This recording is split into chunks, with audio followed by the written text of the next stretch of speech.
경남 북서 내륙 지역에는 오전부터 밤사이 5에서 40mm의 소나기가 오는 곳이 있겠습니다. 소나기가 내리는 동안 돌풍이 불고 천둥 번개가 치는 곳도 있겠습니다.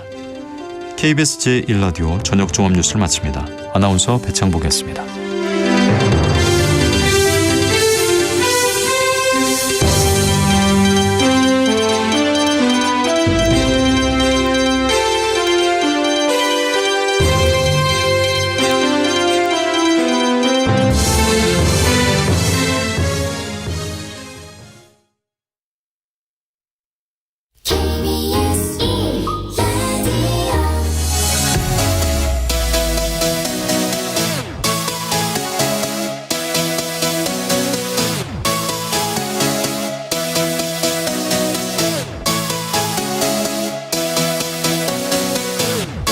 KBS 열린 토론.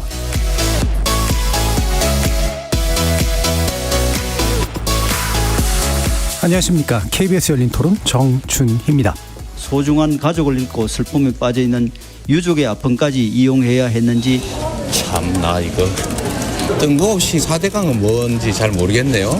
정말로 국민들이 지금 당장 겪고 있는 문제에 대해서 실질적 대안을 좀 말씀하셨습니다. 윤재옥 국민의힘 원내대표, 이재명 더불어민주당 대표의 인터뷰 내용 들어보셨는데요. KBS 열린 토론, 오늘은 정치 외곽에서 국회를 바라보는 정치 토크, 국회 외사당 그 7번째 시간으로 사회적 재난에 대처하는 정치권의 바람직한 자세에 대해 이야기해볼까 합니다. 여야 지도부를 비롯한 정치인들, 국회 일정도 미루고 수해 현장을 찾는 민생 챙기기에 여념이 없는데요. 현장의 반응은 그렇게 호의적이지만은 않은 것 같습니다. 수해 작업에 방해가 된 일부 정치인들의 행보에 재난 현장이 정치인들 기념사진 찍는 곳이냐는 볼멘 소리가 있는 데다가 야당은 정부 책임을 물으며 사과를 요구하고 있고 여당은 총선용 정쟁을 일삼지 말라며 상대 비판에만 목소리를 높이고 있어서 재난과 재해마저 여야 공방의 소재가 된 듯한 불만 때문입니다. 9년 전 세월호 참사로부터 우리 정치권이 얻은 교훈은 과연 무엇일까요? 사회적 참사를 대하는 바람직한 정치적 자세는 무엇일지, 국회가 해야 할 일은 또 어디에 있는지 진지하게 논의해 보겠습니다.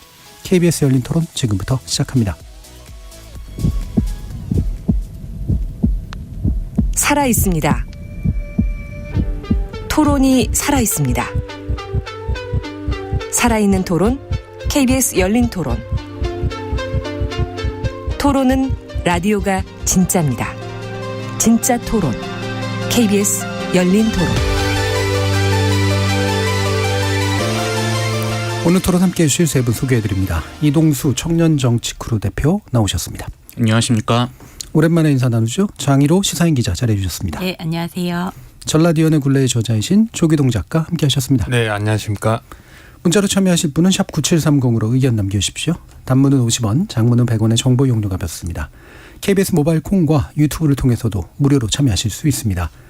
KBS 1라디오 모든 프로그램은 유튜브를 통해서도 함께하실 수 있습니다. 여러분의 많은 관심과 참여 부탁드리겠습니다. 자, 올해도 수해 사망자가 나왔습니다. 벌써 40명을 넘었고요.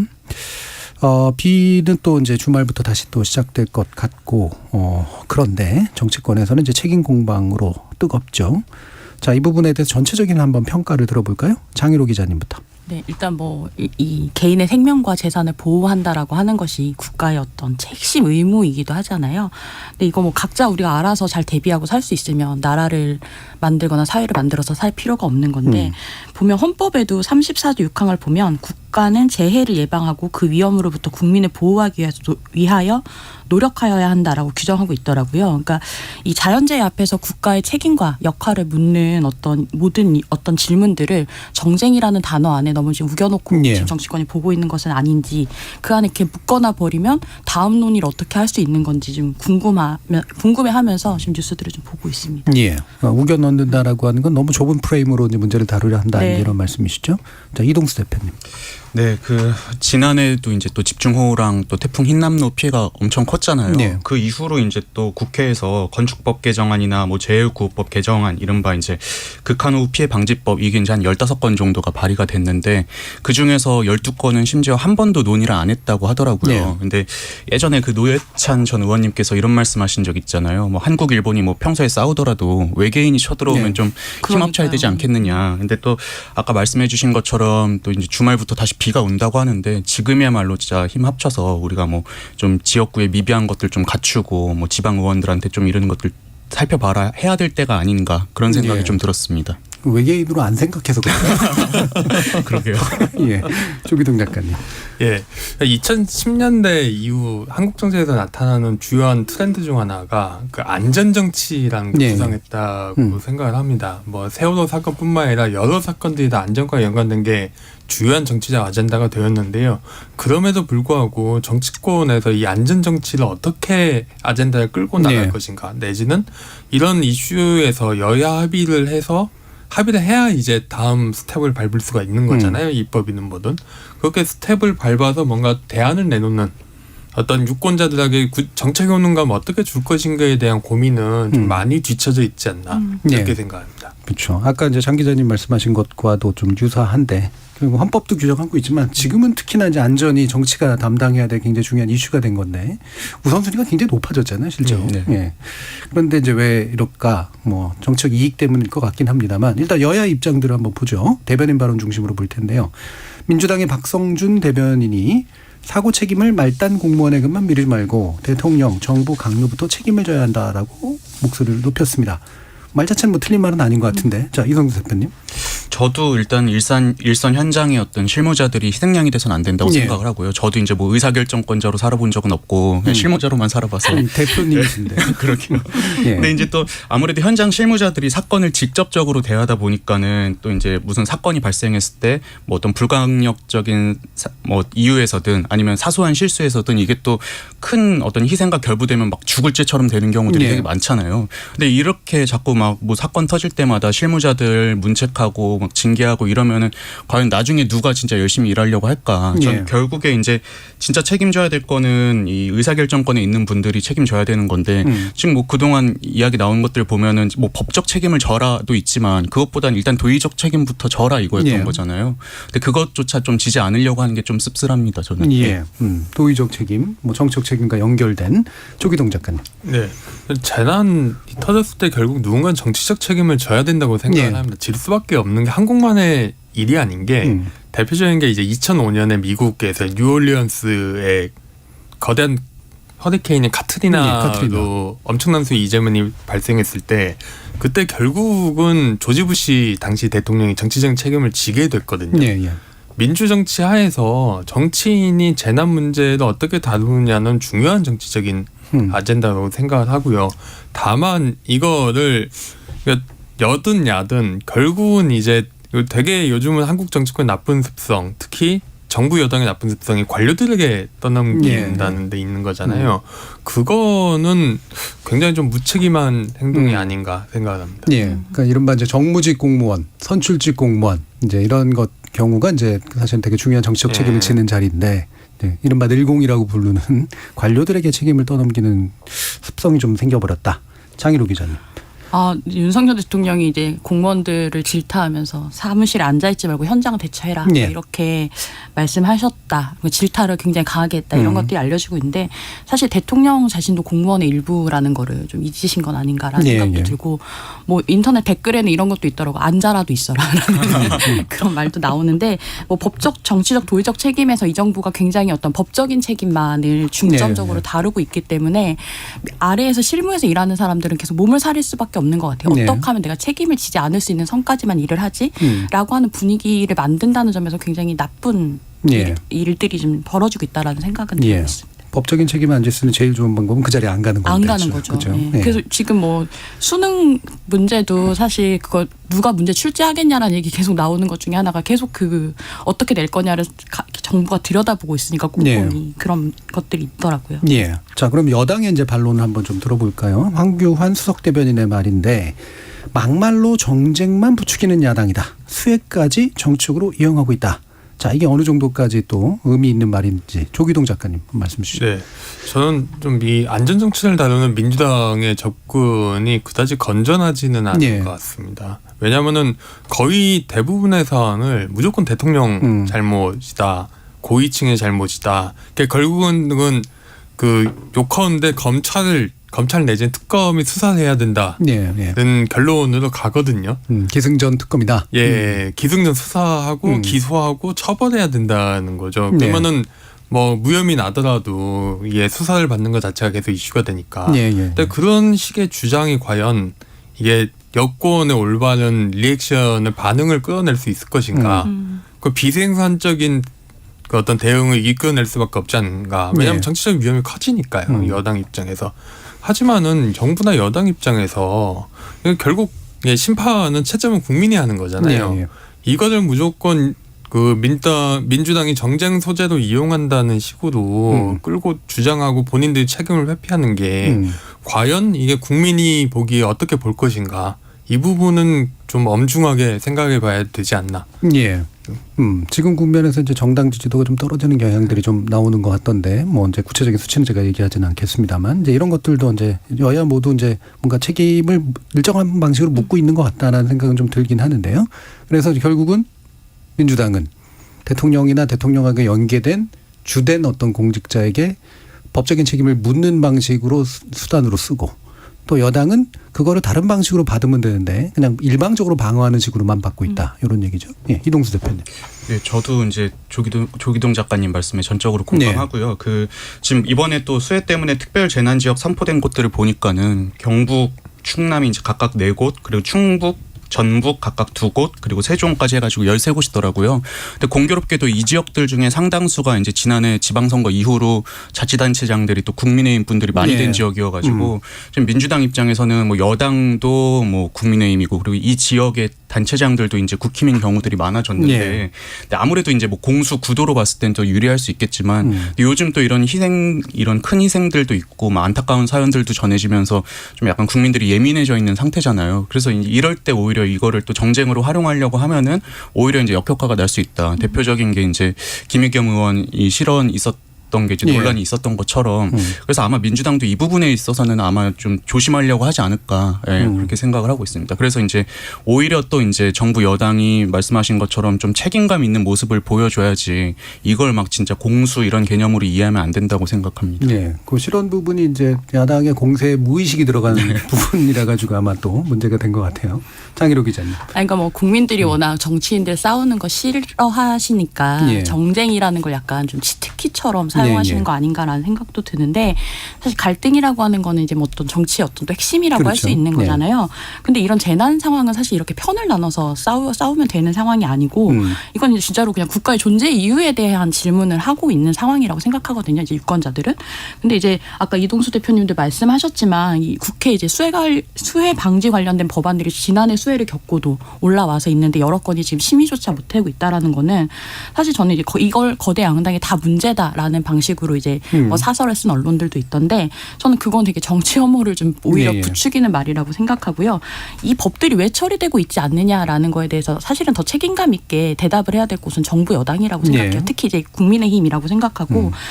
벌써 윤석열 정부도 어쨌든 집권 2년 차인데 언제까지 여소야대 상황을 계속 핑계를 대서 저 거대 야당 때문에 일을 못해라는 식으로만 핑계를 지금 2년째 계속 대고 있다라고 생각할 수 있거든요. 유권자들 입장에서는. 그러니까 일을 뭔가 안 하겠다라는 게 아니라면 일을 되는 방향으로 어떻게 할 건지를 고민을 해야 되는데, 뭔가 안 되는 방향으로 계속 서로 치닫고 있는 것은 아닌가 하는 좀 우려는 듭니다. 예, 그런 것들이 더 진척이 안 되는 주된 이유는 뭐라고 보세요? 이게 사실은 꺼내놓고 우선순위가 떨어지기 때문인지, 아니면 말씀처럼 이제 여와 야가 굉장히 다른 견해로 서로 그냥 고집만 피우고 있어서인지. 근데 결국은 이거 협치에 대한 대통령의 어떤 태도의 문제가 되게 크다고 생각해요. 그러니까 대통령이 어쨌든 지금까지 한 번도 야당 대표를 만나지 않은 헌정사상 유일한 대통령이기도 하고, 뭔가 협치를 해서 무언가를 해본 경험이 이번 국회에서 되게 드물다는 생각을 하거든요. 민주당이 이렇게 해서 올리면 그 어제 쪽수로 해서 올리면 대통령 거부권을 행사하고 이런 식으로 예. 굉장히 강대강으로 치닫는 상황에서 국민의힘이 계속해서 국민의힘이 여당으로서 역할을 하기보다는 뭐 그렇게 흔히도 얘기하잖아요. 용산 출장소 아니냐라는 예, 예. 식으로. 근데 그런 식으로 약간 협치에 대한 가능성이나 이런 것들을 경험을 한 번도 하지 못하는 국회라는 생각이 들어요. 예. 이번 특히 국회가. 예. 근데 그런 것들이 재난 상황을 대응하는 데 있어서도 굉장히 쉽게 이제 편을 가르는 구도로 치닫게 만드는 원인은 아닌가라는 생각이 듭니다. 머리수에서 이제 질 것 같기 때문에 이제 아예 안 해버리는 이제 그런 방식이 이제 굳어진 거 아닌가. 뭐 이 부분 뒤에서 좀 더 얘기를 더 나눠보고요. 그럼 대통령 이야기로 이제 한번 가보죠. 그래서 대통령이 이제 아까 장 기자님은 이제 호통치는 건 이 부분을 주로 얘기하셨는데. 이게 좀 특이합니다. 이제 이권 카르텔이나 부패 카르텔에 대한 보조금을 폐지해서 그 재원으로 수해복구와 피해 보전에 재정을 투입해야 된다라는 언급을 했고 당연히 이제 야당은 되게 부정적으로 이제 반응을 했죠. 이동수 대표님. 저도 이게 이제 인터넷 커뮤니티에서 요즘 특히 이제 청년층 남녀 네. 싸울 때 이런 얘기 많이 하거든요. 야 어디 예산 빼가지고 어디다 차라리 줘야 된다. 아 그래요? 근데 딱 네. 그런 정도의 그냥 논쟁인 것 같아요. 저는 예. 좀 사실 이권 카르텔 이런 게 갑자기 여기서 나왔을 때 좀 약간 생뚱맞다는 느낌도 예. 좀 받기도 했고, 그 오히려 이제 이게 좀 윤석열 대통령도 그렇고 지금 정부 여당에서 내년 총선을 앞두고 좀 선명한 보수색을 보이기 위해서 계속 이런 메시지를 내는 게 아닌가. 예. 왜냐하면은 지난 연말부터 올 초 해가지고 뭐 이제 시민단체라든지 아니면 노동조합 이런 데 이제 수사를 들어가면서 좀 약간 지지율이 반등했던 적도 또 예. 있었잖아요. 그래서 아마 그때 그런 기억들 때문에 자꾸 이제 그런 카드를 쓰려고 하는 것 같은데 이게 지금 좀 어느 정도 개연성이 있었으면 또 국민에게 좀 소구력이 있었겠지만 그 좀 동떨어진 이슈다 보니까는 별로 그렇게 크게 와닿지 않는 것 같습니다. 예. 조 작가님. 네, 좀 그 직접 언급보다도 그 조지 부시 대통령 예. 당시 사례들, 저 카트리나 당시 사례를 이야기를 하자면은 당시 조지 부시 대통령의 가장 큰 실책이 뭐냐면은 그 에어포스원을 타고 뉴올리언스에 방문을 하지 않고 비행기를 타고 그냥 피해 현장을 돕니다. 예. 그 도는 시찰하는 거죠. 예, 위에서. 시찰하는 장면만 사진에 찍혀서 예. 딱 첫 장면이 하늘에서 내려다보는 예. 대통령이고 밑에는 흑인들, 가난한 흑인들이 이주민이 땅에 있는 거의 정치적으로 최악의 그림을 그려진 그렇죠. 거죠. 예. 근데 첫 워딩이 굉장히 저는 중요하다고 생각하는데 윤석열 대통령의 워딩이 이제 갑자기 이제 보수 진보 싸워서 편가지고 싸우자 이런 워딩이 나오면은 저는 이게 과연 이게 선거에 도움이 될까? 좀 회의적인 생각이 들지 않을 수 없습니다. 예. 장 기자님. 아니, 그러니까 이번에 수해복구 현장 방문하신 사진에서도 흰색 운동화 신은 것이 또 되게 눈에 띄더라고요. 그러니까 이게 수해 현장에 가기에 적합한 어떤 복장이었는가 해서 굉장히 이제 그 질척거리는 바닥에 깨끗한 흰색 운동화가 보이는 것이 저는 저 운동화 신긴 사람 누구냐 저거 진짜로 징계해야 된다. 비교 사진 만드는.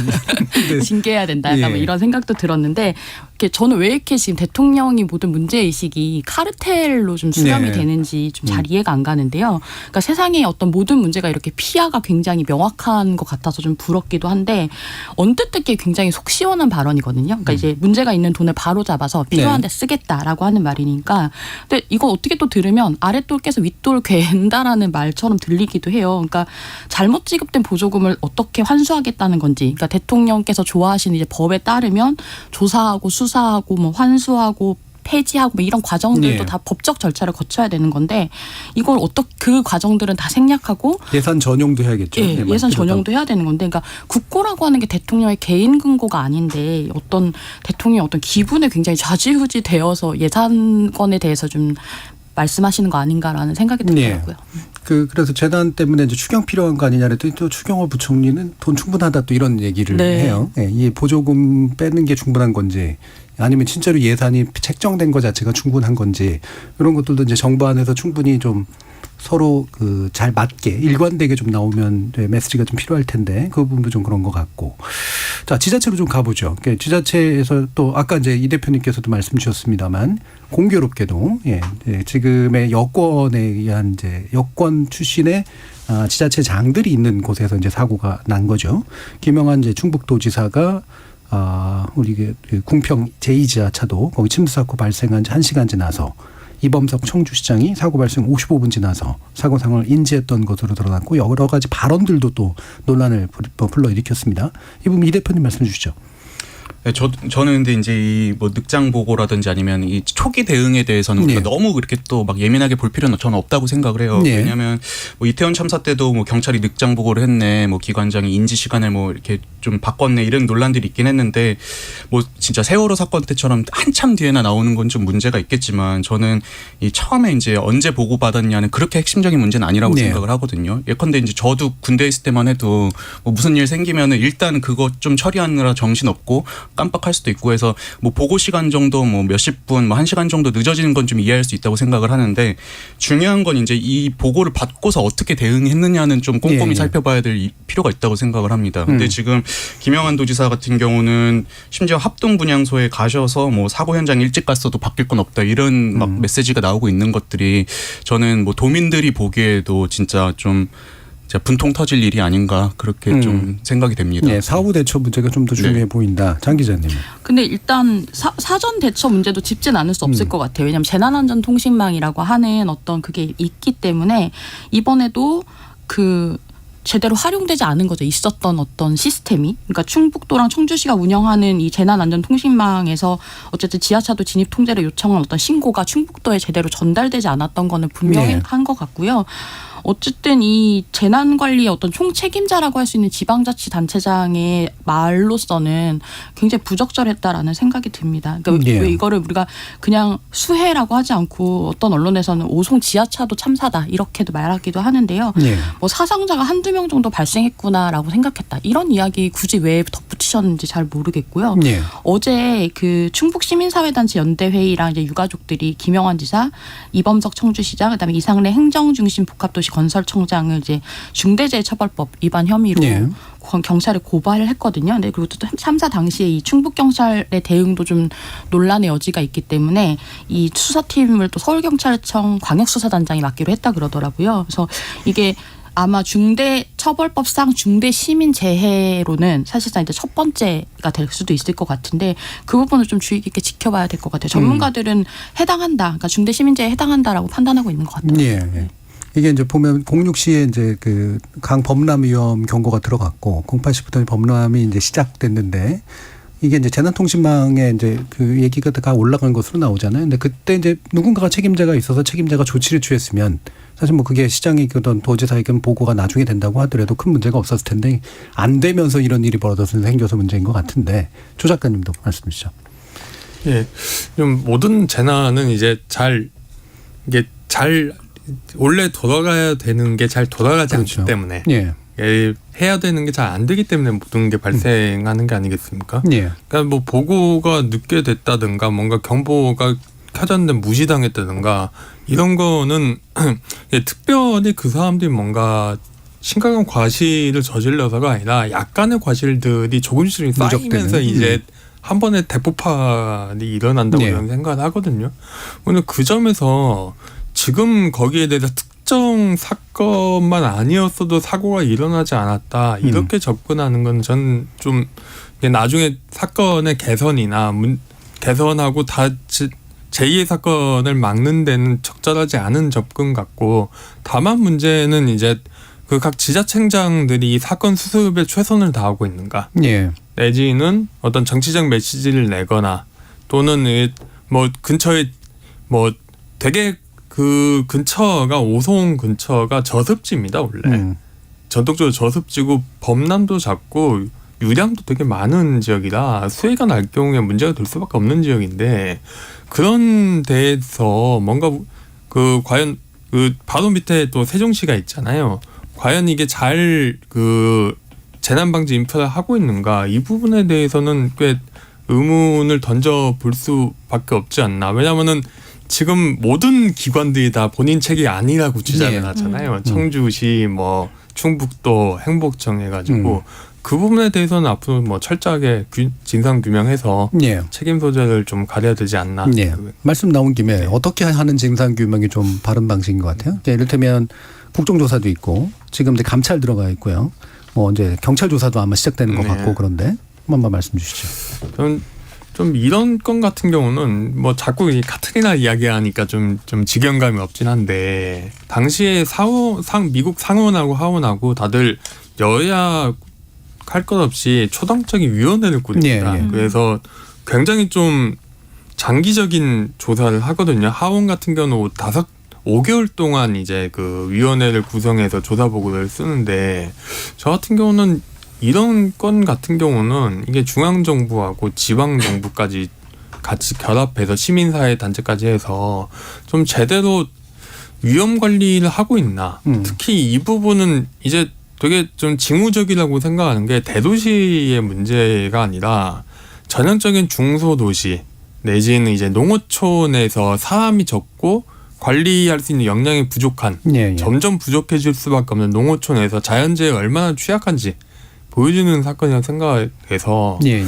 좀 범정부적이고 최대한 그 이해관계자들이 다 참 그 결합하는 어떤 그 조사위원회 같은 걸 꾸려가지고 좀 철저하게 좀 진상 규명할 필요가 있다고 생각합니다. 예. 저는 이제 예를 들어서 뭐 책임자를 처벌하는 것도 물론 필요하다고 생각을 하고요. 지금 이번에 보면은 지하철도 같은 경우는 금강 홍수통제소에서 뭐 전화까지 심지어 하고 했는데도 이제 구청이나 이런 데서 뭉갰다가 지금 이렇게 된 네. 거잖아요. 근데 그 구청의 이제 관계자 인터뷰를 보면은 이제 지방도 관리는 도에서 하고 있어서 그거는 도청 소관이다. 우리 구청에서 할 일이 아니다. 그리고 또 이 매뉴얼에 따르면은 이게 이 도로 통제 같은 거는 침수가 됐을 때 하는 거지 예상될 때 하는 건 아니다. 네. 지금 이런 얘기를 했거든요. 근데 저는 이게 꼭 개인의 문제라기보다는 약간 구조적인 문제도 있다고 생각을 해요. 무슨 뭐 일만 터지면 서로 기관마다 우리는 책임 없다. 저기 소관이다. 이런 문제라든지 아니면 또 매뉴얼이 좀 현실에 동떨어진 부분들 이런 것들까지 다 이렇게 종합적으로 한번 좀 이번 기회에 또 살펴봐야 되지 않을까 싶습니다. 예. 그러니까 재난안전기본법 뭐 이런 데 이제 뭐 규정들은 있지만, 그렇죠? 이게 통합적으로 누가 이런 시기에 의사결정을 내릴 수 있을 네. 것인가, 관할을 넘어서 사실 이 부분도 분명한 건 맞는 것 같고요. 장 기자님. 약간 뭐 그게 말은 되게 좋은데 될까라는 약간 걱정이 너무 될 수밖에 없는 지형인 것 같아요. 지금 예. 정치적 상황도 그렇고. 근데 어쨌든 우리 국민들이 목숨을 거의 50명 가까이 사상자가 난 사건이기 때문에 할 수 있는 모든 것을 해본다라고 하는 것이 굉장히 정치적 메시지로선 중요하다고 생각하거든요. 그러니까 뭐 실제로 그 안에서 일이 되는 것과 안 되는 것과는 별개로 우리가 이 문제가 너무 심각하다는 걸 인지하고 있고 이런 일들을 할 수 있으니까 할 거야라는 사후 대응을 어떻게 보여주느냐에서 사실은 좀 역량을 보여줄 수 있을 것 같은데 예. 기대가 별로 되지는 않습니다. 네. 기대는 별로 안 된다. 네. 예. 예상도 잘 안 되시는 것 같기도 하고요. 예. 근데 2부에서 이 내용을 다뤄야 되니까 조금 더 네. 기대 품고 한번 생각해 주시기 바라고요. 자, 그러면 또 이제 각 또 다른 이제 행정 책임자들 이야기를 좀 해볼 텐데, 원희룡 국토부 장관이 이제 원래 이제 그 출국해 있다가 이제 돌아왔죠. 그러면서 이제 여기 현장에 갔는데 이제 견인차기를 막았다. 그래서 또 논란이 됐어요. 이제 기자회견하는 과정에서. 자, 이 부분에 대해서 어떤 생각을 하시는지 초 작가님. 좀 원장관이 너무 정치적으로 조바심을 내고 있지 않나 생각을 합니다. 뭐 이건하고 별개의 건입니다만은 예, 양평 고속도로 논란도 그렇고 지금 이게 다른 문제가 아니라 그냥 또 현장이 좁고 진입로가 극소수인 상황에서 그냥 기자들 되게 많이 몰려들었을 거고 거기서 어디서 브리핑을 해야 되느냐. 근데 사실 길이 편하긴 하거든요. 그런데 차 지나다니는 거 뻔히 보고는 거나 뭐 현장 상황 보면은 미리 좀 세팅을 할 수 있었던 문제고 예. 그렇게 기자간담회를 사실 화면이 잡히는 곳이 아니더라도 좀 궁벽해도 구석지 같은 데에서도 충분히 할 수 있는 거잖아요. 현장 모습을 보여주고 싶었던 게 네, 그게 제일 크겠죠. 예. 근데 왜 거기를 잡았을까? 좀 본인 스스로 발목을 잡지 않았나 이런 생각이 들어요. 예. 그 안내했던 충북도청 관계자가 또 웃었던 것 때문에 그 영상이 그게 잡혔던 것 때문에 약간 그것도 좀 문제가 됐죠. 논란이 좀 더해졌던 것 같은데 저는 이제 현장 상황이 급박하고 어수선할 수밖에 없을 거라서 뭐 조심했으면 좋았겠다라는 아쉬움은 있기는 한데 어쨌든 재난 현장에서 주무부처의 브리핑이라고 하는 예. 것도 뉴스인 만큼 이게 뭐 포토존으로 썼니 아니니로 과도하게 이렇게 논쟁을 할 필요는 없다고 생각하고요. 어쨌든 대통령이나 이런 장관들의 동선 같은 걸 통해서 또 우리가 이번 사고의 또 심각성을 제대로 알 수도 있는 거라고 생각을 해서 예. 너무 이제 그것을 그쪽으로 이렇게 시선을 몰아갈 필요는 없을 것 같아요. 예. 저도 이거는 그냥 에피소드 정도로 뭐 앞으로 이제 어떻게 잘 대응하느냐에 따라 또 달라질 수 있다고 생각을 해요. 근데 근래 원장관님 보면은 이 국토교통부 관련한 무슨 인터넷에서 이슈되는 일들은 본인이 다 개입하고 계시거든요. 예, 예. 예컨대 뭐 지난해 LH에서 뭐 그냥 사세요 막 이런 거 썼다가 이제 부실공사 그 논란 있고 막 이런 것들도 본인이 직접 다 현장 방문하고 계시는데 약간 진짜 이런 어떤 잠재적인 어떤 그 대권 주자로서 좀 부담감 같은 게 있으신 것 같은데 예. 좀 이런 이슈를 쫓는 것보다도 진짜 이런 좀 보이지 않는 데서 이렇게 좀 제도 같은 것들 보완하고 이런 게 더 이렇게 나중에는 국민들한테 좋은 평가를 받게 되지 않을까 싶습니다. 예. 그런 이제 포토존 논란도 좀 있으니까 자 기자님께서 짧게만 한번 여쭤보면 그 지난 정부 때도 아마 제 기억상 그런 거 있었는데 그 원래 비가 오는 중에 이제 그 차관인가가 그 김성환 의원. 예, 예. 그 뭐 이렇게 그 기자회견 비슷한 거 하다가 뒤에서 이렇게 우산을 씌워줬는데 기자들이 사진 나온다고 무릎 꿇으라서 무릎을 꿇었던 네, 그런 네, 네. 경우들이 있었잖아요. 그러니까 이게 약간은 총체적으로 그 현장에서 보여주는 그런 일들이 이제 종종 이렇게 일어날 수밖에 없는 측면도 있는 것 같거든요. 그렇죠. 언론도 섞여 있고 막 그러니까. 네. 예. 근데 저는 근데 그 논란도 그냥 되게 평소에 어떻게 대하는가 상사를 어떻게 대하는 걸 굉장히 그냥 상징적으로 보여주는 장면이라고 생각하는데 사진 기자들이 굉장히 또 사진 나오는 거에 민감하기 그렇죠. 때문에 예, 예. 그런 현장에서 그렇게 급박하게 대응하려면 그럴 수밖에 없었다라는 생각도 들거든요. 그것처럼 이번에도 사실 이제 장소를 미리 좀 잘 찾아주었으면 좋았겠지만 그렇지 못한 상황에서 뭐 사진 찍으러 간 거 아니야라고 하기에는 어쨌든 주무부처 책임 장관이라는 예. 것이 더 중요하게 봐야 될 시점인 것 같아요. 예. 자, 그럼 이번엔 또 논란에 언제나 이렇게 중심에 계시는 홍준표 대구시장인데요. 수해 골프 우리가 논란 잊어버릴까 봐. 그러니까 이게 지역에 있으면서 대권 주자가 아닌 것처럼 비춰지는 걸 되게 싫어하실 수도 있을 텐데 이게 참 애매하긴 합니다. 이제 골프 자체는 당연히 되게 부정적인데 또 홍준표 대구시장의 항변은 대구는 그런 게 뭔가 수해 상황이 아니었다라고 해서 기자들하고 입씨름을 했어요. 그러다가 이제 국민의힘 당 측에서 윤리위로 회부해버리고 강징계, 중징계를 내릴 것처럼 이제 보이니까 또 이제 마지못해 사과가 나는 이제 그런 모습이 나왔는데, 이거 뭐 묶어서 한번 얘기를 해보죠. 이동수 대표님. 아, 예. 저도 이제 이것 때문에 한번 국민의힘 윤리규칙을 한번 쭉 찾아봤는데요. 확실히 골프가 진짜 정치권에서 골칫거리구나 싶었던 게 내용이 그렇게 길지 않은데 골프 관련된 조항이 5군데에서 나오더라고요. 그래서 뭐 내기 골프 치면 안 되고 그리고 뭐 골프 접대 받으면 안 되고 이런 것들이 있는데 지금 홍준표 대표 같은 경우는 이 규칙 제22조 사행행위, 유흥, 골프 등의 제한 이 부분을 이제 처음에 이제 좀 아무래도 위반한 이것 때문에 지금 이제 비판을 받은 거죠. 보면은 규칙에서 이제 뭐 사회적으로 파장이 큰 사건이 발생하거나 자연재해, 뭐 대형 사건 이런 것들이 발생했을 때는 이제 뭐 이런 뭐 오락성 행사라든지 유흥, 골프 이런 거 하지 말아라라고 이제 돼 있어요. 근데 제 생각에 홍준표 그 시장께서 처음엔 그냥 본인 스타일대로 그냥 내가 뭐 했는데 뭐 어쩔 거야 이런 식으로 나오시다가 또 이제 이게 좀 잘못하다간 이게 나중에 이제 공천이든 여러 과정에서 문제가 될 수 있겠구나 싶었던 것 같아요. 예. 아니나 다를까 이제 오늘 윤리위에서 징계 절차를 개시를 의결을 했는데요.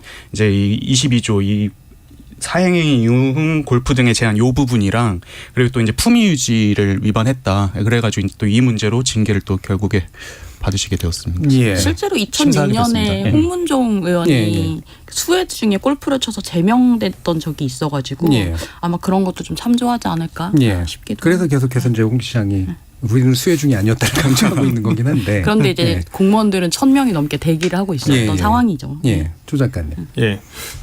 골프라는 스포츠 자체의 특성도 꽤 있는 것 같은데요. 이게 골프장 한 번 가면 이제 되게 교외로 나가야 되고, 그렇죠. 굉장히 넓고 여러 사람 가야 되고. 네, 그러면 이제 결국 위급 상황 발생 시 과연 골프 치면서 대응할 수 있느냐. 일단 기술적으로 이 문제가 있고요. 그리고 정치인들이나 아니면은 이게 이런 늘공들이 어떤 자연재해 기간에 골프 쳐서 문제가 된 경우가 예전부터 있었습니다. 대표적인 게 사실 이해찬 전 총리인데 2005년도에 강원도에 산불 났을 때 골프 쳐서 문제가 됐고 2000 또 같은 해 7월에 홍수 났을 때 또 골프 치셔가지고 굉장히 또 문제가 됐거든요. 그래서 결국 뭐 2006년가에도 또 한 번 문제가 돼서 이게 이해찬 총리의 발목을 굉장히 잡는 사건들이었습니다. 이게 뭐 한 한두 해 전도 아니고 아주 예전부터 그랬으면은 본인이 골프를 치면 안 되는 게 굉장히 제가 보기에는 지자체장으로서는 가장 기본적인 상황 아닌가 싶은데 예. 이거를 그 수의 상황이 아니었으니 나는 괜찮다고 이야기하는 거는 굉장히 좀 부적절해 보여요. 예. 이게 또 그 뭐랄까요? 그 국민의힘의 분위기상 홍준표 시장이 약간 불편해하잖아요. 그렇죠. 지금 예. 상임 예. 고문직에서 해촉되기도 하시고 그렇게도 했었고, 그래가지고. 예. 그래서 이게 이제 겹치면서 아마 이제 센 징계가 나올 것 같은 예상이 드는 것도 좀 있었는데 어떻게 나올지도 좀 모르겠습니다만 어쨌든 사과는 했는데 이 부분에서 한번 일부 마치면서 이 얘기를 좀 해보죠. 그러니까 정치인의 사과는 굉장히 시간도 중요하고 공간도 중요하고 말도 중요한데 어떤 사과를 잘했느냐라는 걸 모습을 보기가 되게 어려워졌죠. 사과를 안 하는 모습으로 주로 많이 가고 있고요. 왜 그런 걸까? 이동수 대표님. 저는 이게 보면은 일반인들이 흔히 생각하는 사과의 기본적인 원칙들 있잖아요. 뭐 네. 신속하게 해야 되고 뭘 잘못했는지 구체적으로 정확하게 이야기를 해야 되고 그리고 뭐 어떤 재발 방지 약속을 뭐 확실히 해야 되고 이런 것들이 있는데 보면은 일단 의원님들이 이런 거에 대해서 정치인들이 이제 이런 거에 대해서 진짜 속 시원하게 사과하는 걸 많이 못 본 것 같아요. 근데 예. 보면 대체로 약간 버티면 지나간다라고 생각하시는 게 아닌가. 워낙 또 이슈가 이슈를 덮는 일이 많고 지금만 해도 이 수해 전까지도 많은 일이 있었는데 어떻게 보면 또 이슈가 다 덮인 상황이잖아요. 네. 그래서 아마 이런 것들이 계속되면서 버티면 지나간다라고 여기시는 게 아닐까 저는 좀 추측이 됩니다. 네. 조 작가님. 결국 지지자들만 바라보는 정치를 네. 하는 결과가 아닌가. 그러니까 어차피 사과를 해도 뭐 지지자 바깥에 있는 사람들은 내가 사과를 하건 사과하지 않건 별 문제가 없는데 지지자 그룹 내에서 내가 과오를 인정했을 때 저 사람들은 나를 계속 지지할 것인가. 네. 이 문제를 생각하기 때문에 이게 정치인이 사과를 점점 하기 힘들어지지 않나 이렇게 생각. 강하게 맞받아치는 예. 걸 더 좋아하니까. 예. 예. 장 기자님. 그 용해인 의원이 이번에 되게 잘 짚었던데 언제부터 정부가 책임에 답하지 않고 책임을 묻는 존재가 되었는가라는 말을 하더라고요. 예. 그러니까 저는 책임에 답한다라고 하는 건 사과를 잘한다라는 의미라고도 생각을 하는데요. 어떻게 보면 정치라고 한다라는 거는 그 공직을 받은 대신에 성실하게 설명할 책임을 갖는 자리인 거잖아요. 그 질문이나 반문은 정치인이 할 게 아니라 사실 시민들이 해야 되는 부분이고 그걸 네. 설명할 책임이 있는 건데 결국은 설명하지 않으려고 하는 어떤 오만한 태도들이 반영된 것이 아닌가라는 생각도 들어요. 예. 그러면 뭐 연관해서 이제 일부 약간도 시간 남았으니까 기존 정부들에서 잘못된 사과 내지 수습 또는 괜찮았던 사과 내지 수습 뭐 떠오르시는 게 있는지 뭐 나이들이 많으신 편은 아니라서 기억에 의존하기는 어려울 것 같고 기록에 아마 의존하게 될 것 같긴 합니다만 저는 다 기억나거든요. 예. 조 작가님부터. 저는 그래도 예전에 정치권에서 사고 터졌을 때 제일 먼저 찾아보는 게 사실 그 김영삼 정부. 예, 그렇죠. 워낙 사고가 워낙- 많았던. 워낙 정부라서. 사고가 많았고 또 워낙 사고가 많았어도 이게 정부 책임론으로 정치적인 책임까지 번지지는 않았거든요. 예. 그러니까 그게 보면은 확실하게 내가 이건 잘못했다. 정부가 잘못했다고 일단 인정을 하고 두 번째로 어찌되었건 부처 장관에게 정치적 책임을 물었죠. 예. 예. 두 가지가 되면은 사실 국민들도 해당 큰 재난들이 벌어졌어도 이게 정부가 일으킨 사건들은 아니지 않습니까? 예. 그래서 오히려 그 정치적 책임에서 넘어갔다고 생각을 하는데 이 부분에서 이제 요즘은 이제 모든 재난 사고들, 안전 사고들도 본인의 정치적인 책임으로이나 상대당의 정치적 책임으로 연관시키게 되면서 이런 모습을 이제 찾기 힘들어지지 않나. 예. 그러니까 스스로가 지기보다는 상대에게 넘기는 게 예. 정치적으로 더 좋은 전략이 된 것 같은 상황. 이동수 대표님. 저는 개인적으로 이제 기억에 남았던 거는 세월호 참사 당시에 이제 당시 해수부 장관이었던 이주영 예, 예. 장관께서 이제 팽목항으로 내려가서 한 130일을 넘게 머물면서 이제 예. 나중에는 오히려 이제 유가족들이 훨씬 더 이제 막 네. 이렇게 좀 좋은 평가를 내려주셨잖아요. 그래서 저는 국민이 원하는 게 그런 것 같아요. 진짜 뭐 법적 책임 이런 것보다도 그 전에 일단 그 우리의 어떤 아픔이나 이런 거에 좀 공감을 해주고 위로를 해줄 수 있는 정치인을 좀 원했던 거가 아니었나. 예, 그래서 지금 정부에서 좀 결여된 모습이 좀 그런 모습인 것 같습니다. 예. 그러니까 결국은 자연재해 상황에서 대통령, 그러니까 정부의 역할이 무엇이고 왜 중요한가에 대해서는 다들 대답을 다 요리조리 약간 피해가고 있다라는 느낌을 받는데요. 이 관련해서는 저도 세월호 때 그 박근혜 대통령 탄핵 당시에 그 김희수 이진성 헌법재판관이 보충 의견에 이렇게 쓰거든요. 그 국가 위기 상황에서 대통령이 상황을 지휘하는 게 실질적인 효과만이 아니라 상징적인 예. 효과도 갖는다라고 나와요. 하면서 어쨌든 최고 책임자가 재난 상황 해결을 최우선 과제로 여기고 있다라는 걸 보여줌으로써 어쨌든 가족들이나 이런 사람들한테 결과가 좋지 않더라도 최소한의 위로를 받고 재난을 딛고 일어설 힘을 준다라고 하는데 그런 부분이 지금 빠져 있는 것 아닌가라는 생각이 들어요. 예. 결국엔 선출직이나 정무직이 어떤 식으로 이제 국민 앞에 모습을 보여주는가, 그게 사과가 됐던 수습이 됐든 간에 그런 부분들이 이제 중요해 보이는데 전 정부들에도 여러 사례가 있었고요. 그 얘기까지 나눠봤고요. 청취자 여러분들이 보내주신 문자 또 들어보고 가죠. 정의진 문자 캐스터. 네, 지금까지 여러분이 보내주신 문자들 소개합니다. 유튜브에서 김영민님, 사회적 재난도 정치적으로만 이용하는 현 정치권 실망스럽습니다. 오재우님, 매번 댐질식 임기응변 수혜대책으로 결국 댐이 무너지는 우리나라. 책임 전가, 권위의식, 안전불감증의 유전자를 가진 분들을 리더로 뽑은 우리 스스로의 탓이 큰 게 아닌가 후회됩니다 해주셨고요. 김장현님, 해마다 비슷한 참사가 발생하니 소 잃고 외양간 고친다고 하는데 그것도 매번이니 답답합니다. 평소 예방 예산을 늘리고 관련 시스템을 점검해야지 사고 직후 반짝 목소리만 높이는 정치권 한심합니다. 유튜브에서 최기용님, 기득권 양당이 재난에 대해 생각하고 대처하는 방식에 큰 차이가 없어서 기대가 안 됩니다. 2041님, 재난 현장에 공무원들이 빨리 안 왔네 하는 비판도 있지만 현장 상황은 무시한 채 사진 찍기 바쁜 정치인들의 모습은 더 보기 싫습니다. 그런 정치인들 언행만 취재하기에 바쁜 언론들도 신뢰가 안 가고요. 네, KBS 열린 토론, 이 시간은 영상으로도 생중계하고 있습니다. 유튜브에 들어가셔서 KBS 1라디오 또는 KBS 열린 토론을 검색하시면 지금 바로 토론하는 모습 보실 수 있습니다. 방송을 듣고 계신 여러분이 시민 논객입니다. 계속해서 청취자 여러분들의 날카로운 시선과 의견 보내주세요. 지금까지 문자캐스터 정의진이었습니다. 토론은 치열해도 판단은 냉정하게. 복잡한 세상을 바꾸는 첫걸음은 의외로 단순할지도 모릅니다. 평일 저녁 7시 20분 당신을 바꾸는 질문. KBS 열린 토론 정준희입니다.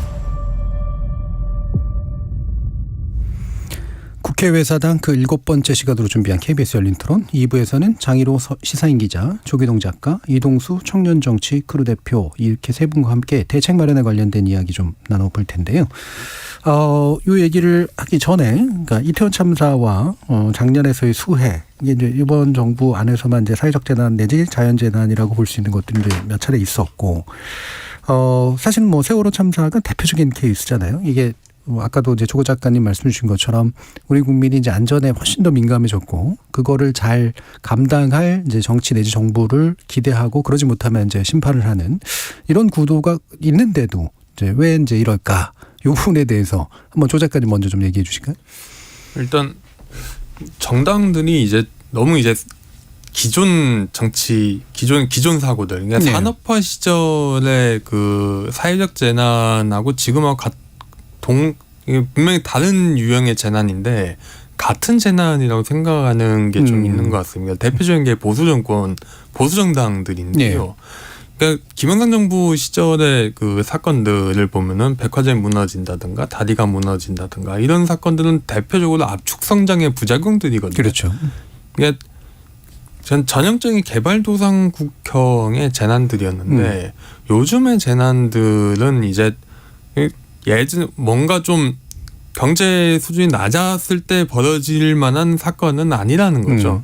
대표적으로 이제 그 수해 같은 경우도 이제 지구온난화라는 재앙의 결과인 거고, 예. 이태원 참사도 결국은 이게 그 젊은이들의 어떤 그 커뮤니케이션 문화, 내지 놀이 문화나 뭐 소통 문화가 아니면 설명할 수 없는 부분이 예. 분명히 존재하는데 그렇다면은 그리고 국민들의 위험 감수성도 안전에 대한 감수성도 결국은 이제 그 선진국으로 되면서 이제 굉장히 커졌다고 저는 생각을 합니다. 이 부분에 대해서 일단 정치권에서 충분히 이제 안전 정치 내지는 뭔가 그 재난을 막아주는 정치 이런 데 대해서 뭔가 상수라는 걸 좀 인정해야 된다고 생각을 하는데 그 예. 부분에 대해서 좀 많이 미진한 것 같고 두 번째로 이 부분도 있는데 결국은 이제 상대방에게 책임을 묻는 행위가 이 안전 정치가 이벤트라고 생각하는 것 같아요. 이 몇 년에 한 번 나타나는 정치적인 대단한 기회이기 때문에 예. 이 기회를 잡아서 뭔가 판을 뒤집어 버리겠다. 이런 생각 분명히 다들 하고 있거든요. 근데 그렇게 보기에는 너무 많은 사회적인 재난이 계속 일상화되고 있지 예. 않나. 이게 과연 윤석열 정부에서 다음 정부, 그러니까 민주당 정부도 바뀐다 하더라도 이런 유형의 게 바뀔 것인가. 이게 사고가 줄 것인가.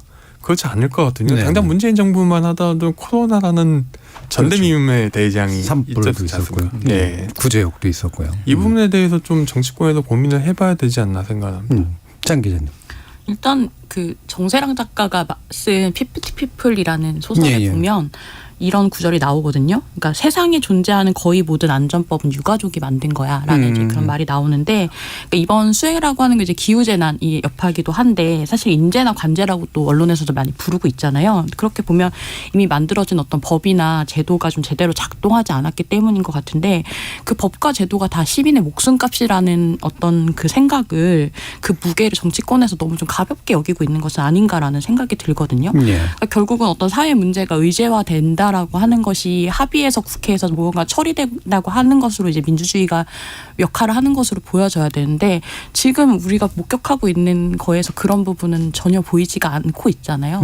계속 실패하고 있는 지점이 어딘가를 생각하면 그런 지점인 것 같다는 생각이 들어요. 이 대표님. 저는 이 정치권의 어떤 권위주의 문화라든지 아니면 공직사회 보신주의 이런 것들이 또 영향을 끼치고 있는 점도 있다고 생각을 하는데요. 그 세월호 사건 같은 경우에 제 개인적으로 화가 제일 많이 났던 부분이 이 당시에는 참사 딱 이제 발생하고 나서 청와대 위기관리 상황실에서 구조 중인 해경한테 연락해서 지금 VRP 보고해야 되니까 예, 뭐 예. 영상 보내라, 인원 좀 파악해서 알려달라 이런 걸 계속 독촉했던 게 나중에 나왔잖아요. 근데 지금 보면은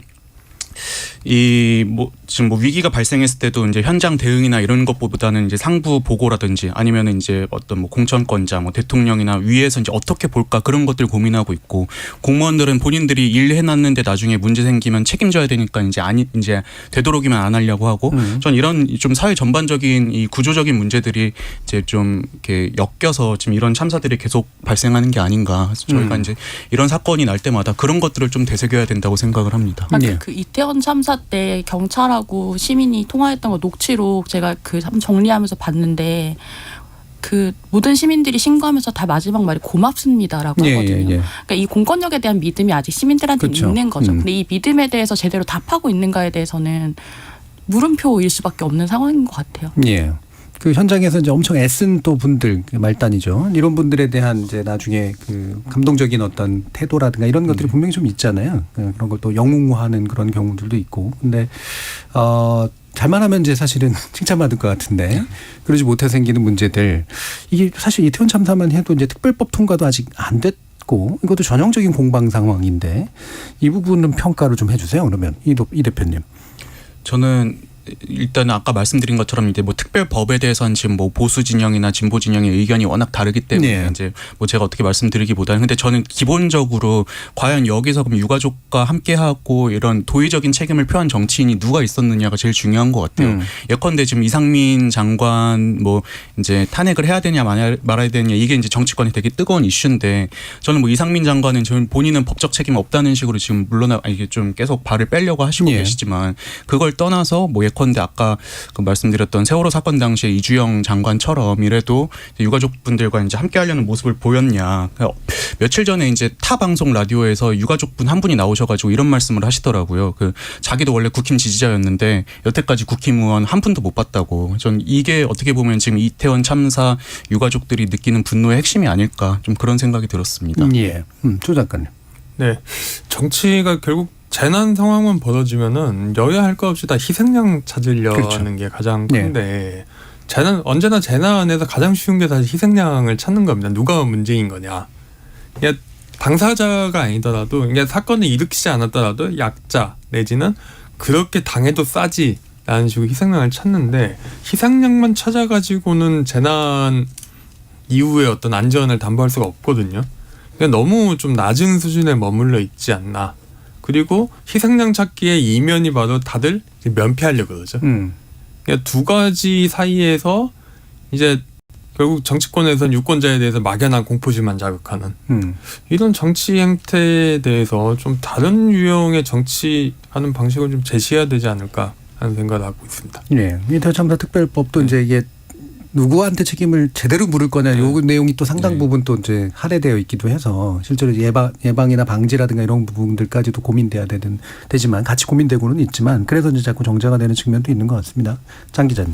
그러니까 결국 이제 어떤 참사 유가족들, 그러니까 혹은 피해자 가족들 이런 분들한테 중요한 거는 어차피 이미 자신의 죄송합니다. 자신의 자녀 안에 이렇게 이미 숨졌기 때문에 가장 중요한 게 이제 너의 죽음으로 인해서 사회가 이만큼 나아졌어라고 하는 어떤 그런 대답을 돌려줄 수 있을 때야. 그러니까 진상 규명이 그래서 중요하다라고 이야기를 하잖아요. 근데 그 부분에 있어서 계속해서 한국 사회가 실패하고 있는 거죠. 그 지점들 앞에서 계속 뭐 이제 선거 다가왔으니까 총선에 이용하지 말라든지 이런 식으로 이야기를 한다든지 하는데, 그러니까 저는 슬픔을 정치에 이용하지 말라는 말처럼 이상한 말이 없다라고 사실은 생각하거든요. 그러니까 정치가 뭘까라고 생각하면 사실은 슬프고 억울한 사람이 없도록 법과 제도를 정비하는 일이어야 되지 않나라는 생각이 드는데, 우리가 오늘도 계속 얘기했지만 사실 정치가 책임을 진다는 건 법적, 도의적, 정치적 책임을 진다는 건데 이 정부가 특히 법적인 책임에서 문제가 없으면 정치적 도의적 책임도 지지 않으려고 하는 모습이 결국은 사실 행정안전부가 이번에 주무부처여야 돼요. 이런 수해가 나면. 근데 지금 장관이 6개월 가까이 지금 공석인 상태고 25일 날 이제 이번에 탄핵심판 결과가 나올 텐데 그런 상황까지 갔다라는 것. 결국은 그 사람이 그만두지 않았기 때문에 공석이 됐고 그것을 또 책임질 사람이 없었다라고 하는 것들이 여파가 없었다라고 할 수 있나라는 생각이 들어요. 네. 이 대표님. 저 아까 말씀드린 뭐 더 얘기하실 게 있는 것 같아서 제가 하는데 그렇진 않고요. 눈빛이. 이 얘기를 약간 더 이제 연장을 해서 결국엔 이제 진상조사가 잘 돼야 진상조사라는 게 책임자 처벌 때문이 아니라 도대체 뭐에서 문제가 있었던 거냐. 그리고 책임자 처벌을 하려고 그러면 진상조사가 외로 잘 안 되기도 하고 그러잖아요. 결국 진상조사가 잘 돼야 재발 방지가 되는 방식으로 되고 입법도 제대로 될 수 있고 이제 이럴 텐데 지난주에 저희도 뭐 얘기 나눴습니다만 이제 이상한 발의만 계속해서 이제 하게 되는 일들하고 자꾸 연결돼 좀 있기도 하고요. 아까 이제 그 조 작가님이 또 그 얘기해 주셨잖아요. 이게 상하원 뭐 이럴 때 미국 같은 경우 또 외국 같은 경우 많이 그런데 뭐 이른바 양원 합동 조사라든가 이런 것들이 사실 정부 견제 차원에서도 굉장히 중요한 거라 어느 정도는 좀 전통이 좀 있는데 우리는 참 이게 잘 안 되고 진상조사를 또 꾸리면 위원 누구 선임할 거냐를 가지고도 싸우고 이런단 말이죠. 이게 그래서 이렇게 뭐 일각에서는 자동적으로 이제 특정한 종류의 진상조사위원회를 꾸려서 뭔가를 진행하도록 하는 방식이 제도화될 수 없겠나? 뭐 이런 생각도 하던데 어떤 견해세요? 그 부분은 좀 애매한 게 이게 결국 옥상옥 조직이 만들어질 수밖에 없고 거의 그러니까 지금 이런 유형의 어떤 사회적 참사 내지는 사회적 재난이 어떤 사회적 재난이 만들어지는 방식은 비슷하지만은 사회적 재난의 플레이어들, 행위자들은 다들 틀립니다. 그러면 이제 그 모든 부처와 모든 기관을 포섭해야 되는데 그렇게 제도화가 가능한지는 좀 개인적으로 좀 회의적이고요. 오히려 이 부분은 사회적으로 괜찮은 선례를 좀 만들어야 되지 않을까. 한국에서 가장 문제가 결국 사회적 재난의 첫 단추가 세월호로 껴진 셈이잖아요. 세월호가 너무 정치화되고 이게 정부에서는 어떤 책임도 지지 않으려고 하면서 이제 그 업보를 두고두고 쌓게 된 건데 이게 뭔가 이번 정부에서라도 이걸 정쟁으로 몰고 가거나 나에 대한 우리 정부에 대한 공격으로 받아들이지 말고 뭔가 좀 이걸 생산적으로 풀고 그 상대 정당도 끌어들여서 제대로 지역구 사람들, 유권자들에게 대안을 마련해 줄 수 있는 어떤 기회로 만들어야 되지 않을까 이런 생각을 좀 가져야 된다고 생각을 합니다. 그래야만 이제 그 이번 사고의 희생자들도 납득을 할 거거든요. 이 대표님. 저는 이제 뭐 예를 들어서 국정조사나 이런 것들이 또 경찰이나 이런 감사원이나 이런 수사랑은 또 다른 의미라고 생각을 해요. 이제 수사는 어떤 법적 책임을 따지기 위한 자리라면은 이런 국정조사나 이런 것들은 또 이제 정치적 책임 내지는 이제 뭐 제도적 보완 이런 것까지 포함하는 더 이제 광의의 개념이라고 생각을 하거든요. 그래서 저는 뭐 모든 참사 때마다 뭐 이렇게 뭐 국정조사나 이런 거를 뭐 다 하게 할 수는 없겠지만 적어도 이제 좀 비슷하게 벌어지는 일들에 대해서는 한번 좀 국정조사든 뭐든 시행 시행을 해서 좀 뭐 부족한 점들 좀 보완하고 그리고 또 뭐 기관 간의 권한이 좀 충돌하는 부분이 있으면 그런 거 교통 정리해 주는 게 또 국회가 할 일이 아닌가 예. 그런 생각이 좀 들었습니다. 국정조사 나름의 이제 의미가 네. 분명히 있긴 있다. 장 기자님. 저는 이제 뭐 책임 당사자들이 이제 어떤 이야기를 하느냐를 보여준다라는 측면에서 국정조사 혹은 이제 뭐 이런 국회 차원의 어떤 진상조사가 굉장히 필요하다라고 생각하거든요. 그러니까 예. 아마 저 말고 다른 분들도 다 아실 거예요. 정치가 제대로 이렇게 뭐가 해결할 수 있을 거야라고 하는 거, 어떤 한계가 있을 거야라고 하는 걸 알거든요. 예. 모든 일을 정치가 다 할 수 없죠. 할 수 없지만 하려고 노력하는 모습을 보이느냐와 할 수 없으니까 손 놓을게는 굉장히 다른 차원의 예. 메시지를 준다고 생각해요. 정치가 줄 수 있는 메시지가 어쨌든 우린 최선을 다하고 있어야 된다라고 했을 때 우리가 지금 못하는 게 뭐지에서 생각해보면 결국 최선을 다하고 있어라고 하는 메시지를 못 주고 있다라는 데 문제가 있다고 보거든요. 예. 그래서 어찌됐든 어떤 방법으로든 그 책임자들이 앞에 나와서 그 당사자로서 이 문제를 어떻게 보고 있는지를 국민들 앞에서 이야기하는 과정들은 꼭 필요하다고 생각하고요.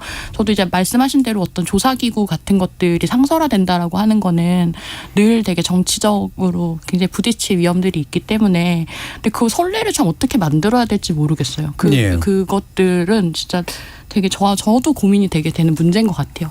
그런 상황들이 발생할 때마다. 그러니까 이게 외국의 사례나 이런 걸 보면 이게 이제 자칫 이제 정치적 대립이 생길 것 같은 경우에는 아예 뭐 판사 출신이 됐건 뭐 분야 전문가가 됐건 간에 이제 독자적인 독립위원회를 꾸리는 방식으로 가고 그러지 않고 이제 정부 견제 방식이다라고 하면은 당연히 이제 국회가 이제 위원회를 꾸려서 사실은 보고서의 진로 평가를 받거든요. 근데 우리는 이제 미디어에 노출해서 누가 발언했는가 주로 평가를 받다 보니까 저는 이제 그런 보고서 되게 많이 보는데 보고서의 질이 굉장히 높아요. 근데 우리는 보고서에 대한 이야기는 전혀 안 나오는 것 같아요. 청문회 스타만 다 듣고. 그렇죠. 예. 그러니까 백서가 어떻게 나왔는지에 그렇죠. 대해서 사실은 이후 과정을 어떻게 할 것이냐에 대해서 사실 백서에 다 담겨야 되는데 그거에 대해서는 이제 언론도 사실 반성할 지점들이 많이 있는 거죠. 예. 사실 이 보고서나 조사 보고서 이런 게 엄청 무서운 건데 그게 평생 가는 거라 평생이 아니죠. 역사적으로 남는 거라 그거 하시는 분들 보면은 이제 기록 늘 거 뺄 거 이런 거 엄청나게 정교하게 이제 하고 자기 책임으로 하고 이제 그러는데 우리는 참 그 전통이 좀 되게 약하다라는 생각이 좀 많이 드네요. 예, 이 대표 말씀하실 거 있어요? 아닙니다. 예, 그래서 눈을 똘망똘망 두고 계셔가지고 제가 자꾸 이제 흥미로워가지고 교수님 말씀이. 그래서 뭐 대통령의 이제 또 이제 그 이번에 대처 가지고도 한번 얘기를 해보죠. 특별재난지역 선포인데 좀 빨리 이루어지긴 했습니다. 그리고 13개 지자체 다 이제 대상으로 하는 방식으로 됐는데 조 작가님 평가해 주시죠. 그냥 뭐 가장 그냥 정석적인 대응이라고 예. 생각을 합니다. 근데 이번 정부에서 이태원 참사에서도 그랬지만은 언제나 처음은 되게 정석적이었어요. 그냥 무난하고 하지만은 결국 어디선가에서 이제 문제가 생기는데 이태원 참사 같은 경우는 이제 이상민 장관의 발언이 그랬고 이번 정부에서도는 이제 각 정부 관계자들 주요 책임자들의 발언이나 그냥 여기서 단순히 발언의 문제가 아니라 그 기관의 최고 책임자가 내가 이 문제를 이렇게 바라보고 있어라는 어떤 정치적 문제가 되는 거잖아요. 일단 결국 집행의 문제에서 과연 저게 잘 될까? 약간 불안한 게 사실입니다. 예, 집행의 문제에서 과연 잘 될까? 뭐 이건 흔히 쓰는 수단이긴 하고 되도록이면 빨리 이루어져서는 다행인데 이동수 대표님.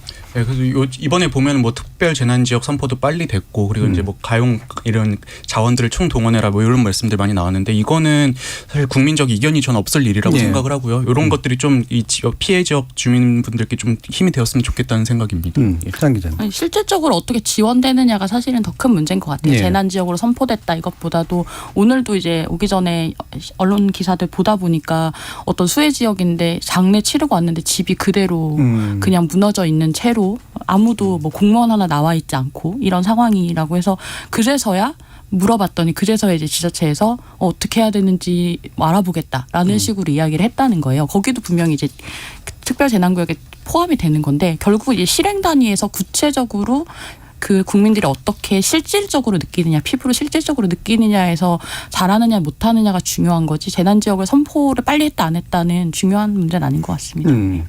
그러니까 이게 그 요거하고 또 연관해가지고 사실 저는 이건 그 약간 곁다리 문제긴 합니다만 이게 왜 흔히 군이 이제 종종 동원되잖아요. 수해복구처럼 이번에도 이제 해병대 한 사병의 이제 사망 때문에 또 상당히 문제가 됐는데. 이렇게 보면은 그냥 대민 봉사 뭐 이런 차원으로 이제 가잖아요. 장비도 별로 없이. 네. 근데 외국 같은 경우에는 군이 투입된다는 건 굉장히 위험한 상황이고 군만이 쓸 수 있는 장비를 쓰기 위해서 가는 건데 맞아요. 질서 치안이나 이런 문제 때문에 우리는 너무 상시적으로 약간 이제 너무 군을 쉽게. 노동력처럼 쓰는 거 이런 것들도 좀 문제가 있지 않은가 생각하는데 뭐 그 의견 있어요. 근데 저는 결국 재난 지역에서 중요한 게 장비도 요즘 대규모로 노동력을 어떻게 확보할 것인가. 네.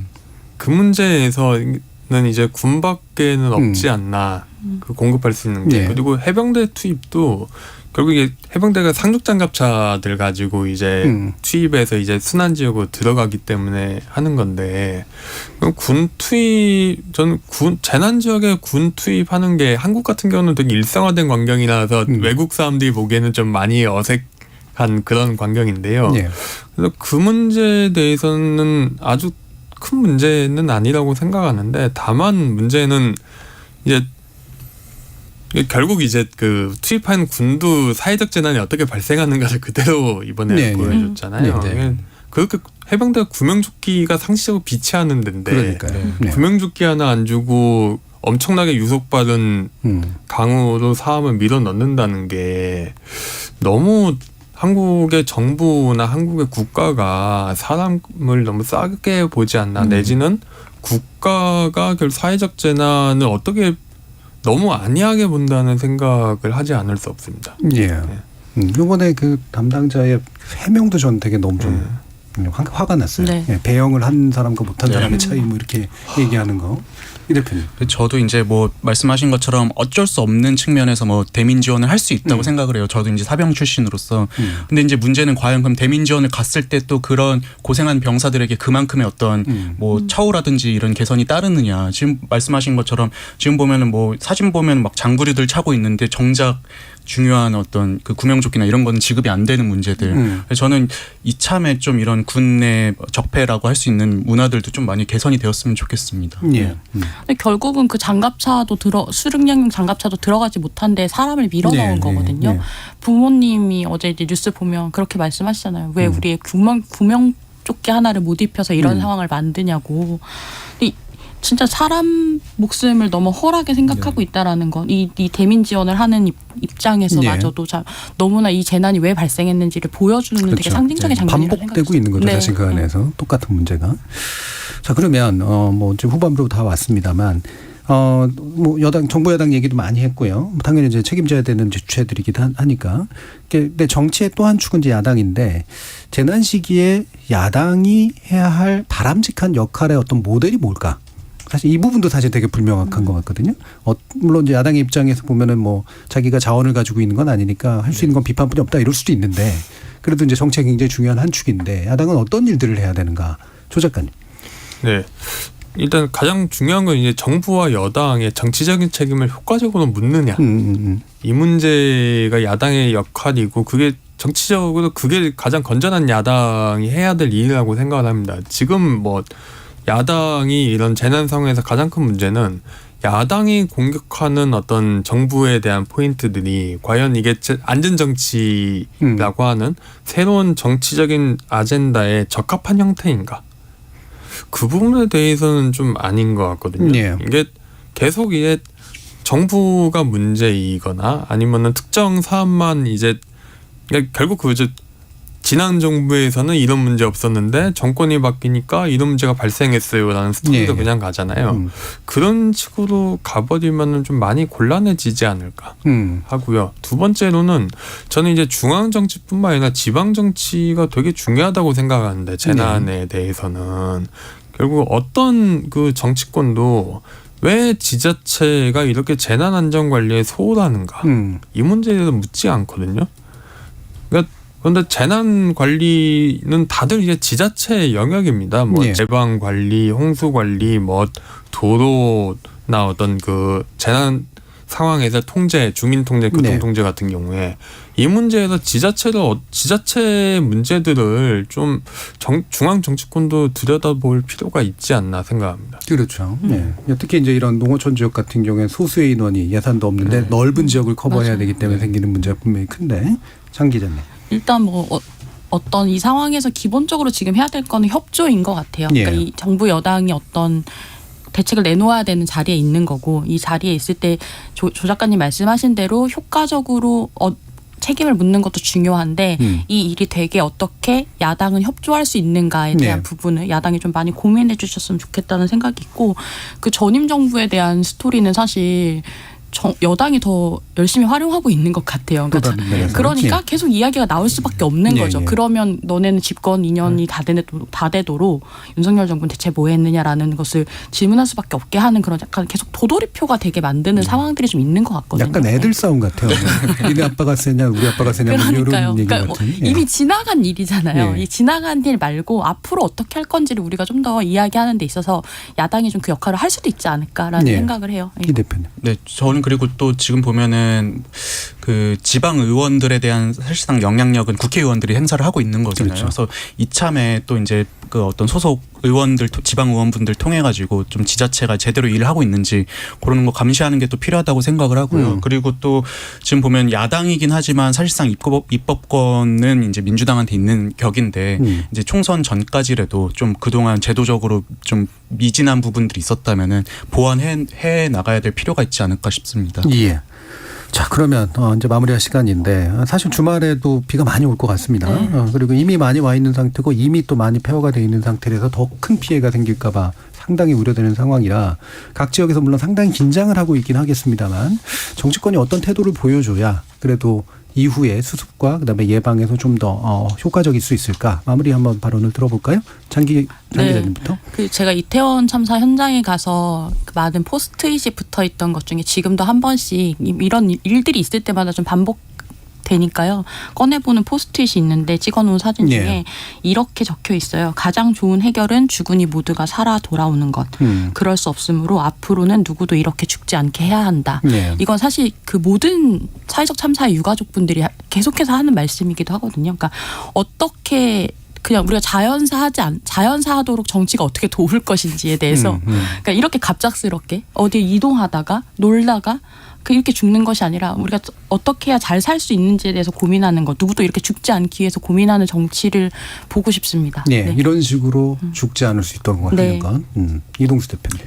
저는 이제 속담에 뭐 소 잃고 외양간 고친다 이런 거 있잖아요. 근데 저는 소 잃었으면 그때라도 외양간 고쳐야 된다고 생각을 해요. 근데 이제 뭐 특히 이제 세월호 같은 경우에 교훈이 뭔가 했을 때 정치적인 부분들 빼고 저는 뭔가 비용 절감을 위해서 국민의 생명과 안전을 희생해서는 안 된다라는 게 우리가 얻었어야 될 교훈이라고 생각을 하는데 과연 이제 이게 지금까지 지켜지고 있나. 세월호 같은 경우는 뭐 이제 불법으로 증축하고 무례하게 화물 선적하고 또 그걸 숨기려고 평형수 빼고 뭐 이런 일들이 있었기 때문에 발생한 거잖아요. 근데 최근에 뭐 인터넷 보면은 순살 아파트 뭐 이래가지고 철근 막 빼먹고 아니면은 폭우 중에도 공기 맞추려고 막 콘크리트 타설하고 이런 것들이 나오고 있는데 그 세월호 당시와 크게 달라지지 않았다는 느낌을 좀 많이 받습니다. 그래서 이제 우리가 이제는 좀 비용보다는 국민의 생명이나 안전에 좀 더 이제 관심을 기울이는 사회가 됐으면 좋겠다는 생각입니다. 예, 조 작가님. 네.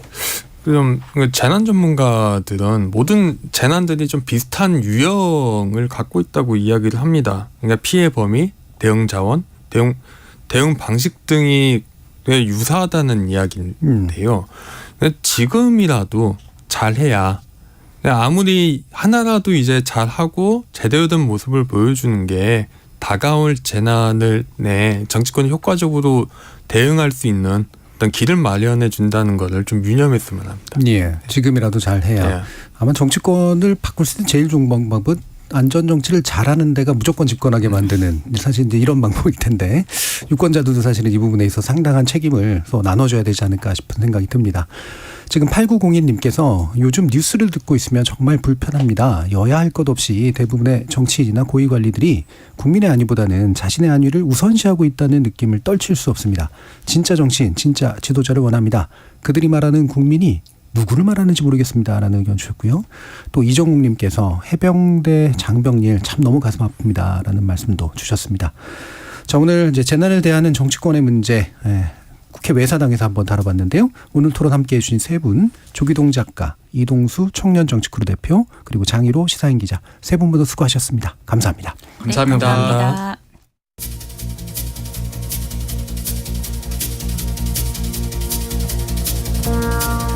재난을 두고 정치권이 내탓 공방을 벌인다고 하는데 본래 재난이라는 건 관리 주체가 나름 명확하고 따라서 책임 주체 역시 그렇게 흐릿하지만은 않습니다. 지금의 문제는 마치 재난의 책임을 어느 하나에게만 물어야 하는 것처럼 몰아붙이기 때문에 발생하는 것이죠. 재난의 책임을 복수화하는 게 정말 불가능한 걸까요? 책임 정치와 책임 행정이라는 범주에 포함될 모든 의사결정자가 스스로 앞으로 나서면 될 일입니다. 참여해주신 시민 논객 여러분 감사합니다. 지금까지 KBS 열린 토론 정준이었습니다.